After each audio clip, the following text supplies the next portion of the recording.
అసలు ఏం జరుగుతోంది? ఉభయ తెలుగు రాష్ట్రాల్లో మరీ ముఖ్యంగా రోడ్డు పైన ఎటువంటి ప్రయాణం చేయాలన్నా కూడా భయాందోళనలు కలుగుతున్నాయి. మరీ ముఖ్యంగా బస్సు ప్రయాణం అంటే 1కి 10 సార్లు మనం ఆలోచన చేసి నిర్ణయం తీసుకోవాల్సి వస్తుంది. దానికి ఒక కారణం కూడా ఉందండి. ఎందువల్ల అంటే ఈ మధ్యకాలంలో మనం చూస్తున్నాం, వరుసగా అనేక ప్రయాణాల్లో కలిగినటువంటి విపత్తులు, అలాగే అక్కడ జరిగినటువంటి ఆస్తి నష్టంతో పాటు ప్రాణ నష్టం కూడా చాలా విపరీతంగా ఉంటుంది.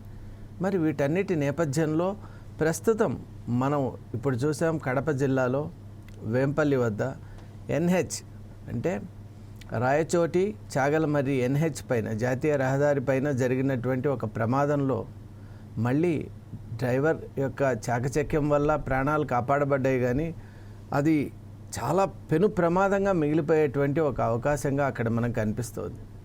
మరి దాని వెనుక కారణాలను కనుక మనం అన్వేషణ చేసినట్టయితే 11 kV హైటెన్షన్ వైర్స్ బస్సుకు తగులుకోవటం వల్ల అక్కడ ప్రమాదం జరిగింది అని మనకు తెలుస్తుంది ప్రాథమికంగా. మరి ఎలా జరిగింది, కాంటాక్ట్ ఎలా జరిగింది అంటే అక్కడ ఎటువంటి సూచిక లేకపోవడం. అంటే ఇలా మనం డైవర్షన్ తీసుకోవాలి, ఇక్కడ వర్క్ జరుగుతున్నది కాబట్టి, వర్క్ ఇన్ ప్రోగ్రెస్ కాబట్టి you have to take to a different route అని మామూలుగా మనం ఒకటి రోడ్లో చూస్తాం, ఇండికేటర్స్ ఉంటాయి. మరి అటువంటివి ఏవి లేకపోవడం. మరి తప్పు ఎవరి మీద ఉంది? అసలు ఈ సయోధ్య అని మనం అంటాం, సమన్వయ లోపమా ఇది? ఏదైతే ఇక్కడ రోడ్డు పనులు జరుగుతున్నాయో ఆ పనులు చేసేటువంటి వారికి అలాగే విద్యుత్ శాఖకు మధ్య సమన్వయం పూర్తిగా లోపించిందని మనం అనుకోవాలా? లేకపోతే అసలు ఈ ప్రమాదాలని అరికట్టడంలో విఫలమవుతున్నటువంటి ప్రభుత్వాన్ని మనం ప్రశ్నించాలి. మరీ ముఖ్యంగా ఈ సంఘటన మనం చూసినట్టయితే రాయచోటి నియోజకవర్గానికి చెందినటువంటి, ఇప్పుడు అమాత్యవర్యులు కూడా ఉన్నారు, రాంప్రసాద్ రెడ్డి గారు. మరి వారు ట్రాన్స్పోర్ట్ మినిస్టర్గా కూడా ఉన్నారు కాబట్టి మరి వారి నియోజకవర్గంలోనే ఇటువంటి ప్రమాదం జరగడం అంటే నిజంగా చాలా ప్రశ్నల్ని ఉత్పన్నం చేస్తోంది. మన వ్యవస్థ ఎలా ఎటు వెళ్తోందనేటువంటి అనేక రకాలైన ఆలోచనలు కూడా వస్తూ ఉన్నాయి. ఈ మధ్యకాలంలోనే మనం చూసాం, అనేక రకాలైన ఈ ప్రమాదాలకు కారణం మితిమీరిన వేగం ఒకటి, నియంత్రణ లేనటువంటి ఈ యొక్క ప్రైవేట్ ఆపరేటర్స్ కానివ్వండి, అలాగే వాళ్ళు బస్సులో తీసుకున్నటువంటి ఏదైతే ఒక సిస్టమేటిక్ చేంజెస్ అవసరమో అటువంటివి కాకుండా ఇష్టారీతిగా అక్కడ ఉన్నటువంటి సీటింగ్ను మార్చుకోవడం, అలాగే సేఫ్టీ ప్రొవిజన్స్ అక్కడ పెట్టకపోవడం, ఆ సేఫ్టీ ప్రొవిజన్స్ ఉన్నాయని కూడా ప్రయాణికులకు తెలియకపోవడం, అది కూడా చాలా పెను ప్రమాదానికి దారితీసింది. మనం కర్నూలు వద్ద చూసాం, ఎంత ఘోర ప్రమాదం అది. అలాగే ఇటువంటి వరుసబెట్టి ప్రయాణాల్లో కలుగుతున్నటువంటి ఈ ఆపదల్ని అరికట్టడానికి మన వద్ద ఉన్నటువంటి సామగ్రి ఏంటి అని మనం అందరూ కూడా ఆలోచన చేయాలి.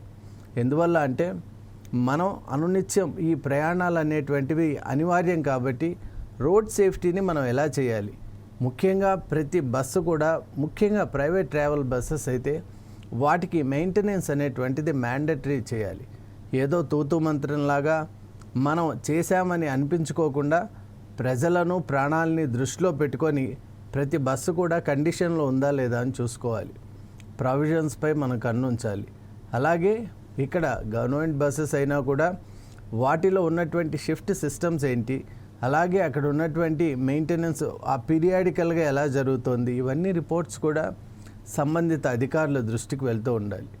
మరీ ముఖ్యంగా అందరికంటే బాధ్యత అక్కడ ఉన్నటువంటి నియోజకవర్గంలో ఉన్నటువంటి పెద్దలది. ఎందువల్ల అంటే ఓట్లు వేయించుకున్న తర్వాత తమ పని అయిపోయింది అన్నటువంటి భావనతో కాకుండా ప్రజాసేవకు మనం అంకితం అవ్వాలి అనేటువంటి భావనతో ముందుకొచ్చే నేతలు మనకు కావాలి. కాబట్టి ఖచ్చితంగా ప్రతి నియోజకవర్గంలో కూడా సదరు ఎమ్మెల్యే కానివ్వండి లేదా ఎంపీ కానివ్వండి ఇటువంటి దురాగతాలు జరగకుండా చూసుకోవాల్సినటువంటి బాధ్యత. ఈరోజు మనం పిక్చర్స్లో చూస్తుంటేనే చాలా బాధాకరంగా ఉంది. అసలు రోడ్లు ఎక్కలేనటువంటి పరిస్థితి నుండి మనం అందరూ కూడా సేఫ్గా అలాగే విత్ సాటిస్ఫాక్షన్ జర్నీ చేయగలిగినటువంటి రోజులు రావాలని ఆశిద్దాం. Thank you.